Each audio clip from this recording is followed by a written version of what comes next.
The rope that remembers. The rope hung over Hacksaw Ridge's eastern cliff face like a lifeline to nowhere, 60 feet of fraying hemp that had already carried 15 wounded men down from the plateau above. Private Desmond Doss tested the anchor knots one more time, his hands shaking from exhaustion rather than fear. The fear had burned away hours ago, leaving only a stubborn certainty that he couldn't stop yet. Not while voices still called "Medic" from the darkness above. May 5th, 1945, and the 77th Infantry Division had been clinging to the top of this coral escarpment for 3 days under relentless Japanese mortar fire. What started as a routine advance across Okinawa's southern ridges had become a nightmare of hidden caves, concealed machine gun nests, and an enemy that seemed to know every approach before the Americans made it.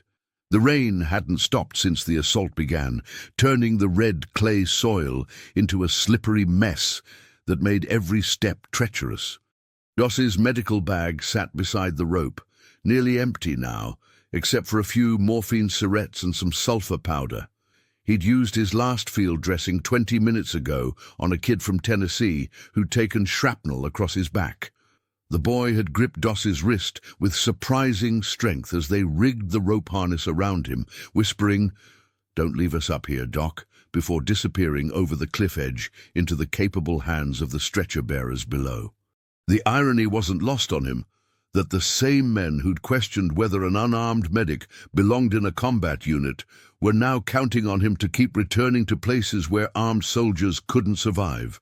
Sergeant Mackenzie had stopped trying to order him down hours ago, settling instead for a grim shake of his head each time Doss prepared to cross the exposed plateau again. "Williams is still out there," Doss said to no one in particular, adjusting the rope around his waist. The machine gun fire had been sporadic for the last 10 minutes. Either the Japanese gunners were repositioning, or they were waiting for something. He'd learned not to trust the silence on Hacksaw Ridge. It usually meant the enemy had found a better angle. The voices from below drifted up through the rain, stretcher-bearers calling coordinates, a doctor barking orders at the aid station, the occasional cry of someone receiving morphine or sulfanilamide for the first time. 23 men so far, lowered one by one through a combination of rope work, prayer, and what the medical corps would later call improvised battlefield evacuation procedures. Doss knew it by simpler terms: grab them, stabilize them, get them down. His small Bible pressed against his chest pocket as he crawled back toward the killing zone, where Private Williams lay trapped behind an overturned supply cart. The book was soaked through, its pages stuck together with rainwater and mud, but somehow its presence steadied him. Faith under fire looked different than faith in a Seventh-day Adventist church back in Virginia. Here, it felt less like certainty and more like choosing to move forward when everything else said stop. The rope jerked slightly in the wind, and Doss found himself wondering how many more times the anchor would hold. The hemp was beginning to fray where it passed over the sharp coral lip of the ridge, each descent and ascent wearing away fibers that might mean the difference between life and death for the next wounded man. But Williams was calling again, his voice weaker now, and the arithmetic of battlefield medicine left no room for hesitation. Behind him, he could hear Mackenzie briefing the squad that would provide covering fire. Short bursts, aimed high, just enough noise to mask movement without wasting ammunition they couldn't spare. The Japanese positions had been probed enough times that both sides knew the deadly geometry by heart. 40 yards of open ground, 3 machine gun nests with overlapping fields of fire, and one unarmed medic who kept refusing to stay down. If stories like this make you imagine what you'd do under fire, tell us in the comments how you think you'd react in this situation, and stay with us for the next chapters. The covering fire began with a scattered crack of M1 rifles, and Doss broke from the coral outcropping where he'd taken shelter, sprinting across the rain-slicked plateau toward Williams's position. The familiar weight of his medical bag bounced against his hip as he ran, each step planned 3 moves ahead: shelter behind the supply cart, assess Williams's condition, decide whether he could be moved with the rope or needed field surgery first. 30 yards. 20. The machine gun nest to his left opened up, but the Japanese gunner was firing blind through the rain and smoke, bullets whining off rocks several feet to Doss's right. 15 yards, and he could see Williams clearly now. Conscious but pale, his left leg twisted at an angle that suggested broken bone, possibly femur. Bad, but survivable, with proper splinting and fast evacuation. Doss slid the final 5 yards on his belly, fetching up against the overturned cart with enough force to rattle his teeth. Williams looked at him with eyes that mixed pain and disbelief. "Doc, they said you were still up here, but I thought—" Another burst of machine gun fire cut off his words, bullets chunking into the cart's wooden sides. "Save your strength," Doss whispered, already working his hands over Williams's leg, feeling for the break point. Compound fracture of the femur, but the bone hadn't punctured skin. Severe but treatable if he could get Williams to the aid station within the hour. "I'm going to splint this as best I can, then we're taking a rope ride down to where the real doctors work." The rain had turned the plateau into a maze of puddles and slippery coral, making the return journey to the cliff edge a calculated risk even without enemy fire. Doss used 2 ammo boxes and part of a rifle stock to improvise a splint, working by touch more than sight in the murky light. Williams gritted his teeth but didn't cry out, even when Doss had to manipulate the leg to align the bone properly. "Never seen anything like what you're doing up here," Williams said through clenched teeth as Doss secured the splint with torn strips from a field dressing. "Going back and forth like this, with no rifle, no backup. They're going to write stories about this." Doss paused in his work, struck by something in Williams's tone that suggested the young private was thinking beyond the immediate pain and fear. Stories, citations, the kind of clean narrative that transformed battlefield improvisation into heroic legend. But all Doss could think about was the increasingly frayed rope and the 16 more wounded men he'd counted during his trips across the plateau. Numbers, not stories. "Let's worry about getting you down first," he said, testing the splint with gentle pressure. "Stories can wait." The return trip took 12 minutes of careful movement, with Williams doing his best to help despite the broken leg. They moved during lulls in the machine gun fire, taking advantage of smoke from a burning ammo dump to mask their movement. Twice they had to stop and press themselves against the coral when Japanese mortar rounds whistled overhead, landing with wet thumps in the mud around them. At the cliff edge, Doss rigged the rope harness around Williams with practiced efficiency, checking each knot twice before signaling the stretcher-bearers below. The rope creaked ominously as it took Williams's weight, and Doss found himself holding his breath during the descent. 24 men now. The rope was holding, but for how much longer? Sergeant Mackenzie appeared at his elbow as Williams disappeared over the edge. "Doss, we've got orders to pull back at 0200. That's 30 minutes. Whatever you're planning to do, it needs to happen fast." Doss looked back across the plateau, where at least a dozen more wounded men lay scattered among the shell craters and debris. 30 minutes to reach them all, stabilize them, and get them down the rope. Mathematically impossible, but mathematics had stopped making sense on Hacksaw Ridge hours ago. "I'll get as many as I can," he said, checking his remaining medical supplies. 2 morphine syrettes and some sulfur powder. Not enough, but it would have to be.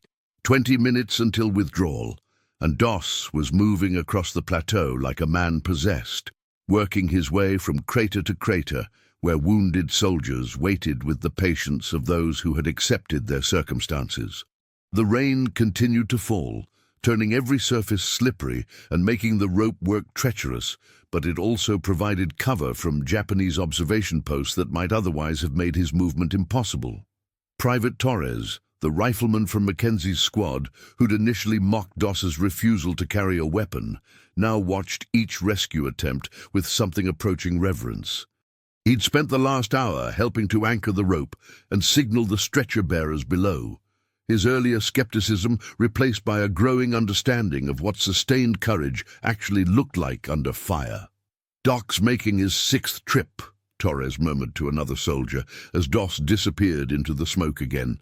6 times across that killing ground, and he hasn't hesitated once, not once. The aid station below the ridge had become a study in controlled chaos, with Dr. Patterson and 2 Navy corpsmen working to stabilize the steady stream of wounded men arriving via Doss's rope system. Patterson, a veteran of Guadalcanal and Saipan, had seen improvised battlefield medicine before, but nothing quite like this systematic single-handed evacuation of an entire platoon's worth of casualties. 26 so far, reported Corpsman Jenkins, updating the log that would eventually become part of the official after-action report. "All alive when they reached us, most in better shape than we'd expect after lying up there for hours. Someone up top knows what he's doing." Patterson nodded grimly, his hands busy with a soldier who'd taken shell fragments across his chest. Through the rain and darkness, he could occasionally glimpse movement near the cliff edge above, a lone figure rigging rope harnesses and lowering men with mechanical precision.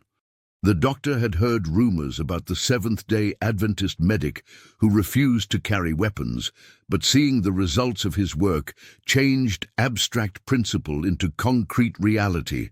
Back on the plateau, Doss found himself running on reserves he didn't know he possessed. The fear had evolved into something else, not absence of terror, but a kind of focused determination that pushed through exhaustion and kept his hands steady while working on wounds.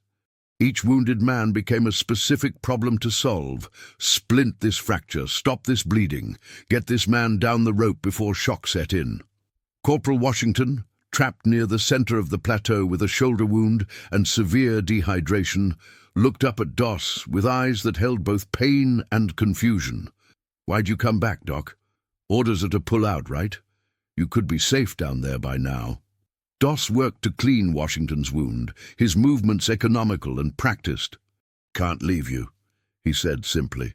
"Not while you're still breathing and fighting. That's not how this works."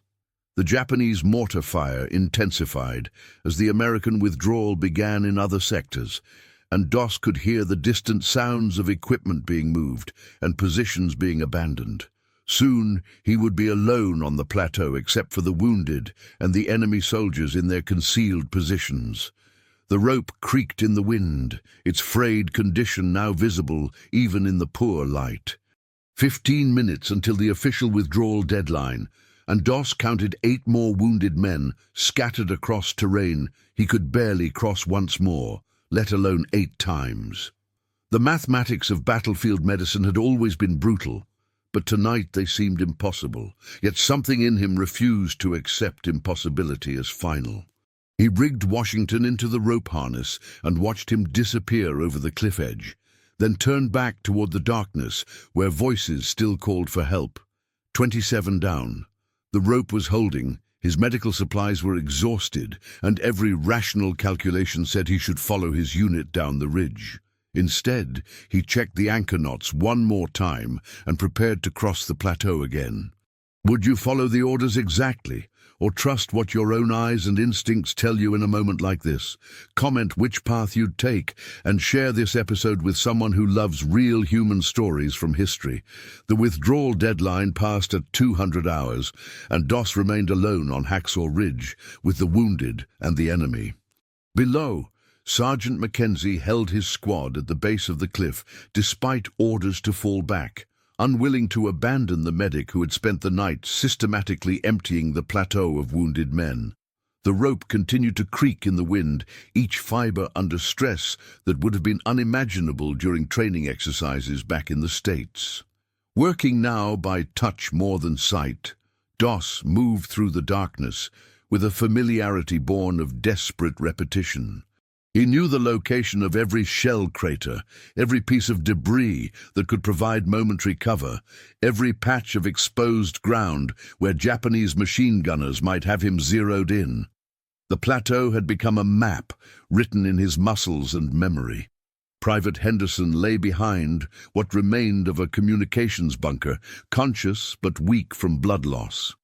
As Doss worked to bandage a shrapnel wound in Henderson's side, the young soldier grabbed his wrist with surprising strength. "Doc, why are you still here? Why didn't you go down with the others?"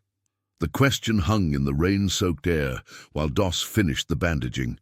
Why was he still here? Orders said withdraw. Common sense said survive. Military doctrine said don't risk additional casualties trying to save casualties.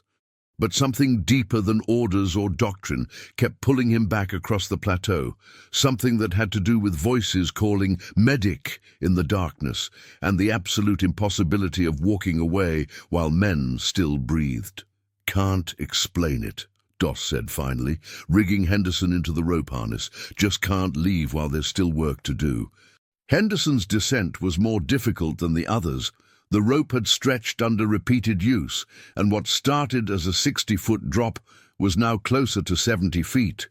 Doss watched Henderson disappear into the darkness below, counting seconds until he heard the all-clear signal from the stretcher-bearers. 28 men down the rope. The hemp was holding, barely. "Doctor." Patterson, monitoring the steady stream of casualties arriving at the aid station, found himself revising his understanding of battlefield medicine.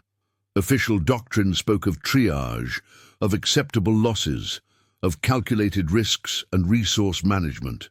But the medic above was operating on different principles entirely, principles that said every wounded man mattered, regardless of tactical situation or personal risk. 31 casualties evacuated via rope system, Corpsman Jenkins reported, updating the log that would later be scrutinized by medical officers trying to understand how one unarmed medic had accomplished what an entire squad had deemed impossible. All survived transport, most in stable condition despite extended exposure. Back on the plateau, Doss worked his way toward the final group of wounded men scattered near the western edge of the position. His medical supplies were long exhausted, but he'd learned to improvise, torn clothing for bandages, rifle slings for tourniquets, anything that could stop bleeding or stabilize fractures long enough to get a man down the rope. The Japanese fire had slackened as the night progressed, whether from ammunition shortages or tactical repositioning. Doss couldn't tell. But he'd learned to use the lulls effectively, moving quickly during periods of silence and freezing when muzzle flashes lit the darkness. The enemy soldiers in their concealed positions had surely noticed his repeated crossings of the plateau, but for reasons he couldn't fathom, they hadn't yet managed to stop him. As he approached the last cluster of wounded men, Doss felt something shift in his understanding of what was happening on Hacksaw Ridge. This wasn't just battlefield medicine or improvised evacuation procedures. This was something that would be remembered, written about, transformed into the kind of story that survivors told decades later. But all he could focus on was the immediate reality. More wounded men, one fraying rope, and the mechanics of getting them down alive. The rope jerked in the wind, and several strands snapped with sharp pops that sounded like rifle fire in the darkness. Doss tested the anchor knots again, wondering how many more descents the hemp could handle before catastrophic failure. Mathematics said maybe 3 more. Faith said keep going. He reached for the next wounded soldier and began the familiar routine of assessment, stabilization, and preparation for descent. The rope would hold or it wouldn't. The war would continue or it wouldn't. But right now, in this moment, one more man needed to get down from Hacksaw Ridge alive. The 36th man to descend the rope was barely conscious, weakened by blood loss and exposure, to the point where Doss had to strap him into the harness like a child. As the wounded soldier disappeared over the cliff edge, several more strands of hemp parted with sounds like breaking guitar strings. Doss stared at the rope, calculating load limits and safety margins with the desperate precision of someone whose life depended on mathematics. What happened next would never appear in the official citations or the newspaper stories that followed. Alone on the plateau, Except for two final wounded men and whatever Japanese soldiers remained in their concealed positions, Doss experienced something that felt less like courage and more like complete system failure. His hands began shaking so violently he couldn't tie proper knots. His legs gave out, dropping him to his knees beside the rope anchor. For perhaps 30 seconds, the accumulated terror and exhaustion of the night crashed over him like a wave, leaving him gasping and unable to move.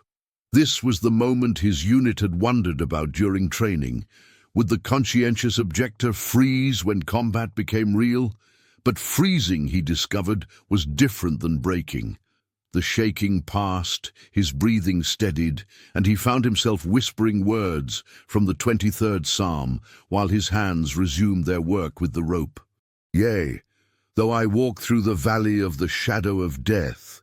The familiar words provided anchor points for his mind, while his body continued the mechanical process of rigging harnesses and testing knots. Private Morrison, one of the two remaining wounded men, watched Doss with eyes that held understanding beyond his years. "You're scared too," Morrison said, not an accusation, but a kind of recognition. "All this time, going back and forth, you've been just as scared as the rest of us." Doss nodded, not trusting his voice. The legend that would grow around this night would speak of fearless heroism, of miraculous courage under fire. But Morrison saw the truth. That real courage looked like continuing to work despite terror, not the absence of terror itself. The difference mattered, though Doss couldn't articulate why. "Fear's not the problem," Doss managed finally, checking Morrison's bandages before rigging the harness. "The problem is letting fear make decisions for you." Morrison's descent went smoothly, despite the rope's deteriorating condition. 37 men now, with one remaining. The mathematical progression that had sustained Doss through the night, one more, then one more, then one more, was approaching its conclusion. Soon he would have to decide whether to trust the rope with his own weight or find another way down the cliff. The final wounded soldier was Sergeant Reynolds, a squad leader who'd been trapped near the Japanese positions since the initial assault. Reynolds had taken shrapnel in both legs and was weak from blood loss, but he remained alert enough to grasp the full situation. As Doss worked to stabilize him for descent, Reynolds gripped the medic's arm. "This is going to be written up," Reynolds said, his voice hoarse but certain. "What you've done here tonight, they're going to make it official. Citations, maybe medals. You ready for that?" Doss paused in his bandaging, struck by the question's implications. He'd been so focused on the immediate mechanics of rescue, assess, stabilize, evacuate, that he hadn't considered the bureaucratic aftermath. Someone would count the numbers, write reports, make recommendations up the chain of command. The night's work would be transformed into official language, stripped of rain and terror and the sound of fraying rope. "Don't want any credit," Doss said, resuming his work on Reynolds' wounds. "Just want everyone to make it down alive." But Reynolds was right, and both men knew it. 37 successful evacuations via improvised rope system couldn't be ignored or forgotten. The story would be told and retold, each version emphasizing different details, the heroism, the faith, the impossible odds. What might be lost in the telling was the simple arithmetic of battlefield medicine, one wounded man at a time, one trip across the plateau, one descent down a rope that shouldn't have held. As Doss rigged Reynolds into the final harness, the rope gave an ominous creak that suggested imminent failure. One more descent, either Reynolds would make it safely to the bottom, or they would both be trapped on the plateau together. Mathematics and faith converged on a single point, the tensile strength of fraying hemp in the rain. Reynolds disappeared over the cliff edge, and Doss began his own descent, trusting 60 feet of increasingly unreliable rope with the weight of everything that had happened on Hacksaw Ridge that night. The rope held, barely, with strands popping and stretching as Doss descended through the darkness, but it held long enough to deliver him safely into the hands of his waiting squad. As his boots touched solid ground below the ridge, the hemp finally parted completely, falling in wet coils around him like the end of something that could never be repeated. Sergeant Mackenzie was waiting with a canteen of water and an expression that mixed relief with something approaching awe. 37 men, Doss. 37. He shook his head slowly, as if the numbers didn't quite make sense, even spoken aloud. How'd you know the rope would hold? Doss accepted the water gratefully, his throat raw from hours of whispering prayers and shouted instructions. Didn't know, he admitted. Just had to trust it would hold long enough. He looked back up at the cliff face, now invisible in the darkness, where the abandoned plateau stretched empty, except for equipment and the enemy soldiers still hidden in their positions. The official after-action report, filed 3 days later, would compress the night's events into clean, bureaucratic language. PFC Doss evacuated 37 casualties via improvised rope system during tactical withdrawal from Hill 155. Evacuations conducted under enemy fire with no support personnel. All casualties survived transport to aid station. The report would note Doss's conspicuous gallantry and recommend him for the Medal of Honor. But 40 years later, sitting in his small house in Rising Fawn, Georgia, what Doss remembered most clearly wasn't the medal ceremony or the newspaper stories. It was the sound of hemp strands parting under stress, the weight of each wounded man in the rope harness, and the arithmetic that had sustained him through the darkness. One more, then one more, then one more. Doctor Patterson, who had received and treated the 37 casualties that night, would later write in his medical journal, "The systematic evacuation conducted by PFC Doss represents improvised battlefield medicine at its highest level. His actions likely prevented multiple deaths from exposure and blood loss. From a medical standpoint, the operation was as remarkable for its careful execution as for its scope." What the doctor's clinical language couldn't capture was the transformation that occurred in the men who witnessed Doss's repeated trips across the plateau. Private Torres, who had initially questioned whether an unarmed medic belonged in combat, found his understanding of courage permanently altered. Sergeant Mackenzie, who had reluctantly held his position below the cliff despite direct orders to withdraw, discovered that sometimes the most important military decision was knowing when to disobey. The rope itself became a legend within the 77th Infantry Division, though the actual hemp had disintegrated into useless fragments by morning. Stretcher-bearers would speak of its miraculous endurance under impossible stress, while supply sergeants calculated the mathematical impossibility of 60 feet of standard rope supporting 37 separate descents. The numbers didn't add up, but the men were alive. Doss carried other memories from Hacksaw Ridge that never appeared in official reports or public accounts. The moment of paralyzing fear when he thought he might not be able to continue. The faces of men who trusted him with their lives based on nothing but his willingness to keep returning. The discovery that faith under fire felt less like certainty and more like choosing to act despite uncertainty. In the years that followed, when strangers thanked him for his service or when veterans groups invited him to speak about heroism, Doss would often think about the sound of that rope stretching under load. The real weight hadn't been the 37 men he'd lowered to safety. It was the knowledge that each decision to cross the plateau again had been made not from fearless confidence, but from simple refusal to abandon wounded men who called his name in the darkness. The medal citations spoke of conspicuous gallantry and intrepidity at the risk of his life above and beyond the call of duty. But for Doss, the most accurate description remained the simplest: one wounded man at a time, one trip across the plateau, one descent down a rope that somehow held until the work was finished. If this story reminded you that behind every medal there's a human being carrying memories we'll never fully see, subscribe to the channel, tell us which country you watch from, and invite someone to revisit history with us in the next story.